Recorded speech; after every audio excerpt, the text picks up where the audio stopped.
Ah, tá, resume recorde. Então, tá, o ventilador tá atrapalhando aí? Tá fazendo muito barulho? Tá não, professor. Ah, não, professor. Professor, eu tenho uma dúvida. Pode falar. Na verdade, eu só conto aqui mesmo. Não é para botar o joinha, né? Ok. Pode botar, bota, melhor botar, porque aquela última aula lá aconteceu, acabou ficando dividida em duas, né? Aí são duas listas para olhar, mó trabalheira. E às vezes pode dar alguma treta e não salvar, melhor deixar o joinha aí, que aí garante. Deixei de qualquer jeito o joinha mesmo, dá trabalho mesmo. Então, pessoal, olha só, a gente, na última aula aí, a gente começou a estudar energia, né? A gente viu como é que se calcula o trabalho, que é a maneira como a energia entra ou sai do sistema, né? Primeiro a gente viu que é um sistema, né? Aquela região onde você está estudando o seu problema, ali onde você coloca uma fronteira cujas forças externas vão transferir energia para o sistema, mas as forças internas não, né? E essas forças aí que transferem energia, elas vão estar realizando o trabalho, né? E a gente trabalha, a gente calcula esse trabalho aí pelo produto escalar da força pelo deslocamento, né? Então, qual é o trabalho da força F? É o produto escalar entre a força e o deslocamento, entre F e D, né? Então, assim, se a força estiver fazendo um ângulo de 90 graus com o deslocamento, né? Se for uma força perpendicular, então ela não vai realizar trabalho sobre o sistema, né? Porque o cosseno de 90 dá zero. Então o trabalho vai valer zero, né? A força normal, por exemplo, aqui, né? Nesses blocos aqui na superfície. A força normal, deixa eu inserir uma seta aqui, ela vai vai ter um ângulo de 90 graus, né? Com o deslocamento. Então, a força normal não realiza trabalho nesse deslocamento aí, né? Porque 90 graus, cosseno de 90 dá zero, então... Outra coisa também que pode acontecer é o trabalho ser resistente. Toda vez que o deslocamento tiver num sentido e a força tiver no outro, significa que essa força está fazendo um trabalho resistente, né?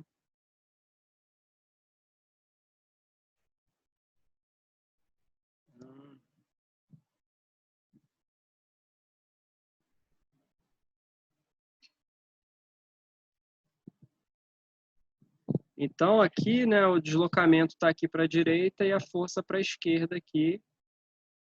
E aí o trabalho é resistente. Um exemplo disso aí é a força de atrito, né? Força de atrito, o objeto é arrastado num sentido e a força está para o outro lado, né? Retirando energia do sistema. Então é um trabalho resistente esse daí.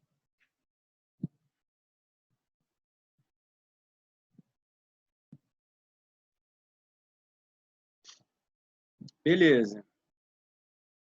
Quando a força variar, quando ela estiver variando, né, ao longo do deslocamento, a gente vai calcular o trabalho usando a integral. Porque em cada ponto, cada ponto do deslocamento, né, da trajetória, a força vai ter um valor.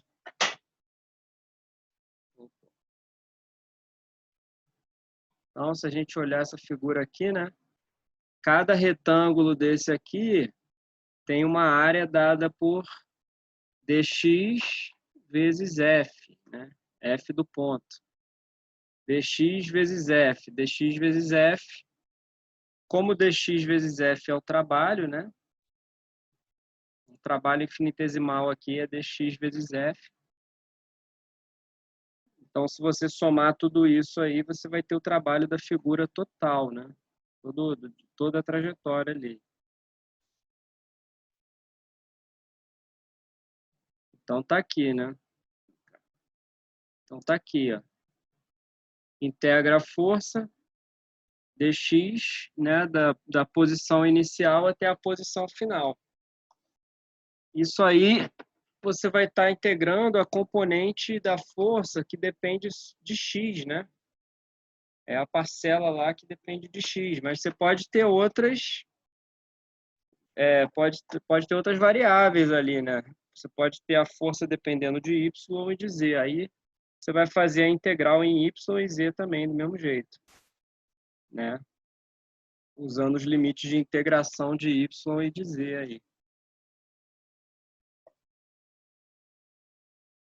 Isso aqui eu vou falar daqui a pouco. Eu falei, mas vou falar daqui a pouco.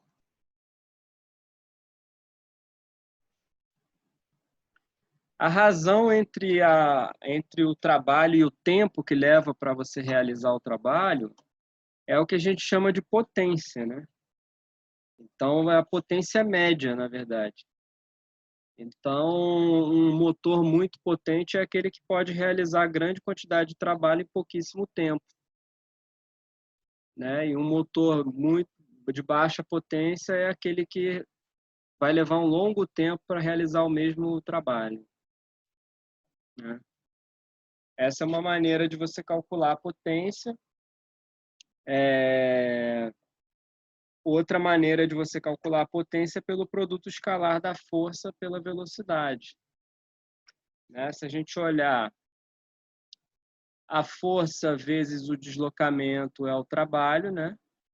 Se você dividir pelo tempo, você vai ter F vezes D dividido por T, deslocamento sobre tempo. Deslocamento sobre tempo é velocidade.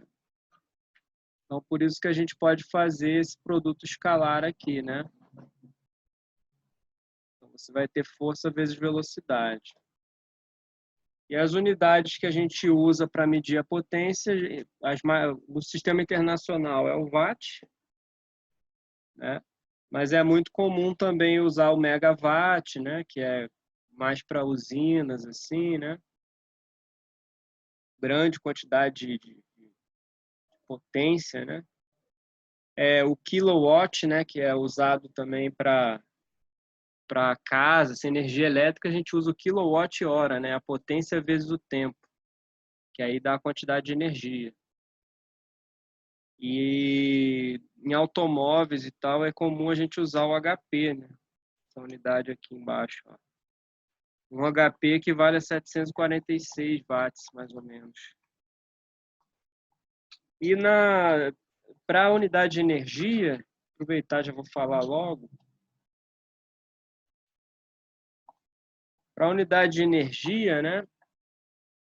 Já falei, ó, a gente usa o quilowatt-hora, né? Para energia elétrica em casa. Na química, o pessoal usa muito o eletronvolt, né?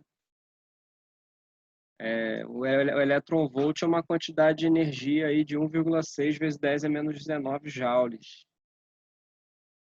São energias aí típicas para quem trabalha aí com elétron, né? Parte da mecânica quântica aí, né?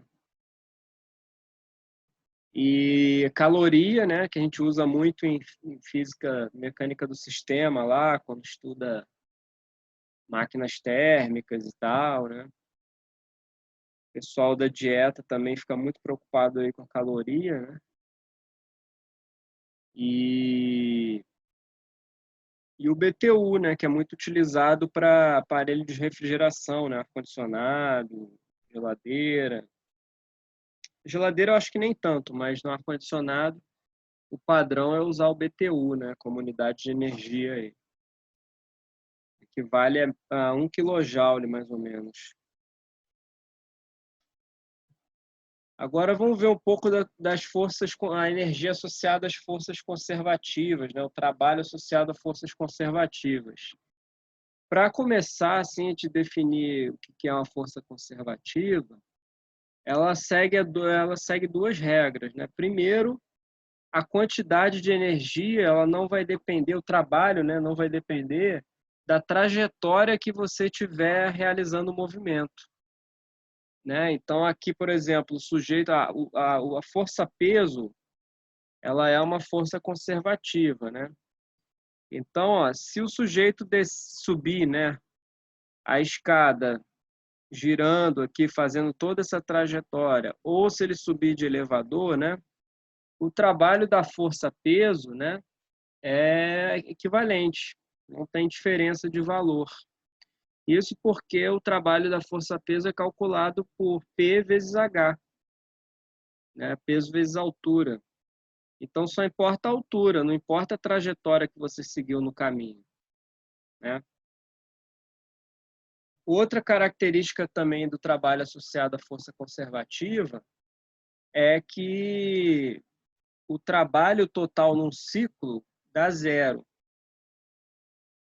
né? Então, qualquer situação de movimento cíclico, se a força que estiver trabalhando for conservativa, o trabalho vai dar zero.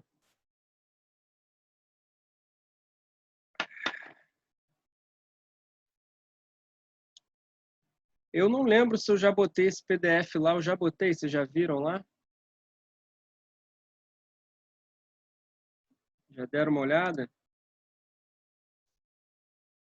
Não tinha essa imagem específica, mas sobre trabalho e energia o senhor já colocou sim. Coloquei, né? Essa imagem da mesa eu não vi, não. Não, essa imagem não tem mesmo, não. Mas tem a parte de forças conservativas lá, né? Explicadinho. Então, isso aqui, ó, o atrito, né? Falar agora sobre uma força que não é conservativa. A gente diz que é uma força dissipativa. O atrito, o trabalho que ele vai realizar vai depender da trajetória que você seguir, né? Ó, você concorda comigo que arrastar um livro sobre a mesa através dessa trajetória aqui azul dá menos trabalho, né? Ou seja, você precisa de menos energia do que arrastar o livro através dessa outra trajetória laranja aqui, ó, né? Caminho sendo maior, a energia necessária vai ser maior também. A gente chama isso aí de uma força dissipativa, né? O atrito ele retira a energia do sistema e transfere para outro lugar. Então, ela não é uma força ele não é uma força conservativa, ao contrário da força-peso, né? Então, tem essa diferença aí. Outro exemplo de força conservativa é a mola. Deixa eu ver se eu tenho uma mola aqui, né? Força elástica, vocês usaram aí para fazer o experimento. A força elástica, ela é uma força conservativa. O trabalho que ela vai realizar não depende da trajetória, né? Tanto faz, só depende do ponto final e inicial, não depende se eu vou esticar ela 20 vezes, né? Ir para lá, para cá, para lá e para cá, só depende da minha posição inicial e a posição final, trabalho da força elástica. E se eu fizer um ciclo completo nela, o trabalho dá zero. Por quê? Porque digamos que eu vou comprimir ela, né?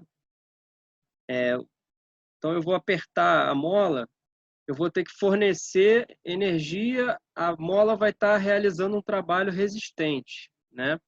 Aí eu vou comprimir até o máximo e depois eu vou relaxar para a mola empurrar o sistema de volta, né? Até a posição zero ali, posição a origem, né?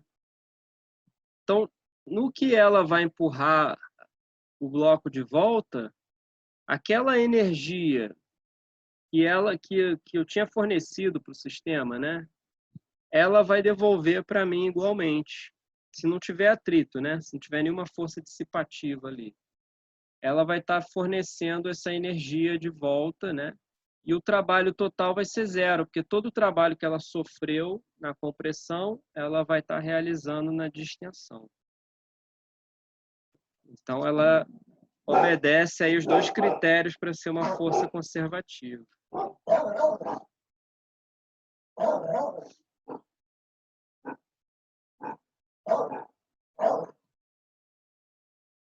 Vou logo falar então, já que eu falei disso, Eu vou falar logo da energia potencial. A energia potencial é uma energia associada, né, a uma força conservativa, né? É uma energia que ela é devolvida para mim quando for necessário. Eu forneço uma certa quantidade de energia, realizo um trabalho sobre o sistema, aí o sistema vai guardar essa energia ali para ela ser devolvida quando eu precisar, né? Isso só vai acontecer se a minha energia, se a minha força for uma força conservativa, né? Se eu estiver falando de uma energia associada a uma força conservativa.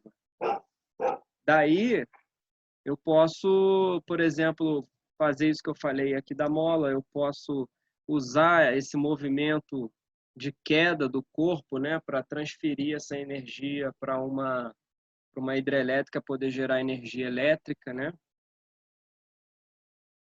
Olha como é que funciona uma hidrelétrica, né? Você tem um desnível e aí a energia que ficou aprisionada na água, né, devido à altura aqui, devido a esse desnível, ela vai ser transferida para ser convertida em energia elétrica quando a água descer por aqui. Porque a água vai descer, vai fornecer, vai transferir essa energia, vai ceder essa energia que ela tinha armazenado, né? Vai fazer a turbina girar e a turbina girando vai gerar energia elétrica para você, né? Essa é uma forma de você gerar energia elétrica. Isso aí acontece por causa da energia potencial.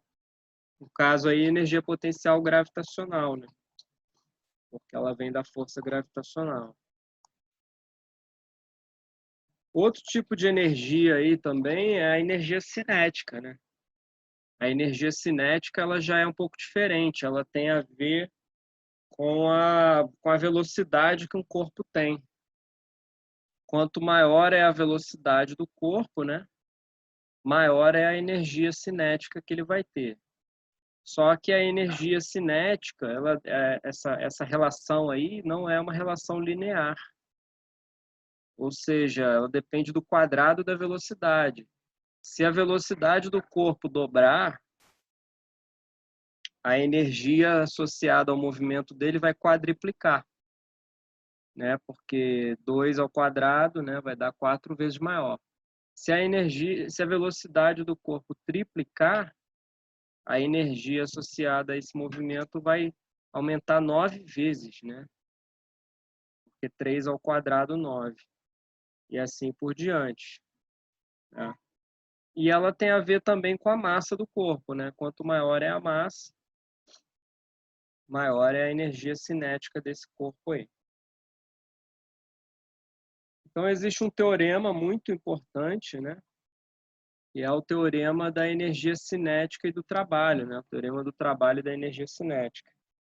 Esse teorema é muito importante porque ele relaciona, né, a quantidade de trabalho que uma força vai realizar com a variação da energia cinética que o corpo vai adquirir. Então, eu posso medir a quantidade de energia ali transferida através de trabalho pela variação na energia cinética dele, né? Eu pego a energia cinética no final do movimento, pego a energia cinética no início do movimento, faço a diferença entre as duas e o valor que eu encontro é a quantidade de trabalho que foi fornecida ao sistema, né? Ou retirada, né? Através de trabalho. Algumas energias cinéticas aí interessantes, né? A órbita da Terra, né, orbitando o Sol aí, tem uma energia cinética de 2,65 vezes 10 a 33 joules, né? Deixa eu ver aqui na química. Um corredor, um atleta, né, maratonista, com 70 quilos de massa, né? Correndo a 10 metros por segundo, ele tem 3,5 quilojoules de energia. Uma molécula de oxigênio aqui, né? Uma molécula de oxigênio se movendo a uma velocidade de 500 metros por segundo tem uma energia cinética. Vai acabar aqui a gravação, aí eu vou sair e voltar. Tá? Tem uma energia cinética de 6,6 vezes 10 a menos 21 joules. Ou 660 elétron-volt, né?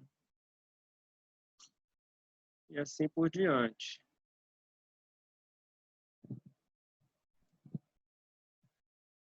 Bom, para eu calcular a quantidade de energia potencial gravitacional, eu já mencionei para vocês como é que é feito, né? A gente pega a diferença de altura que o corpo vai sofrer e multiplica pelo peso do corpo, mg.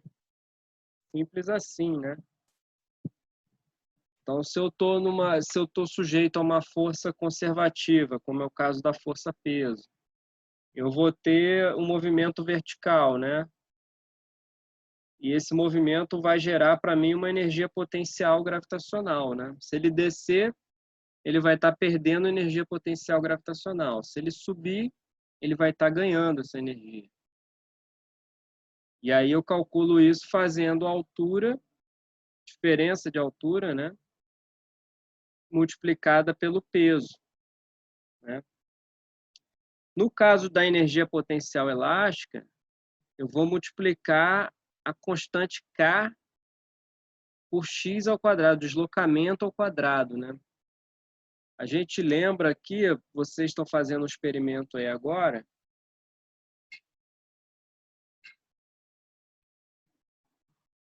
Aí, se a gente lembrar da equação da força, né? É Kx, né? Então, se eu fizer a integral da força, né? Vou pegar um negócio de equação aqui.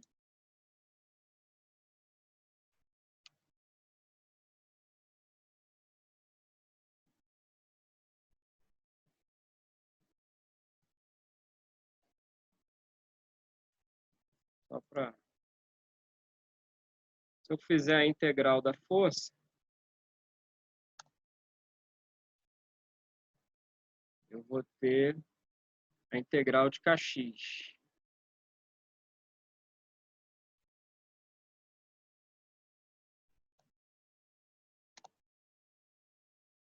Né? Quanto que dá a integral de Kx dx?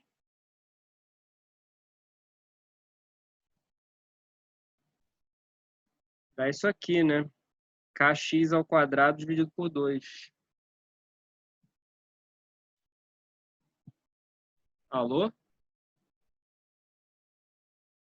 Oi, prof. Tá acompanhando aí? Tá sim, eu tô acompanhando. Quer dizer, acho que todo mundo, né? Que chegou a parte da integral aí, eu tô só Aqui, prestando ó, o que atenção. eu quero mostrar é o seguinte, né? A integral da força vai me dar a energia potencial. Se eu integrar a força no deslocamento, eu vou ter a energia potencial. Tá? Se a força for conservativa, né? Eu vou ter isso daí. Né?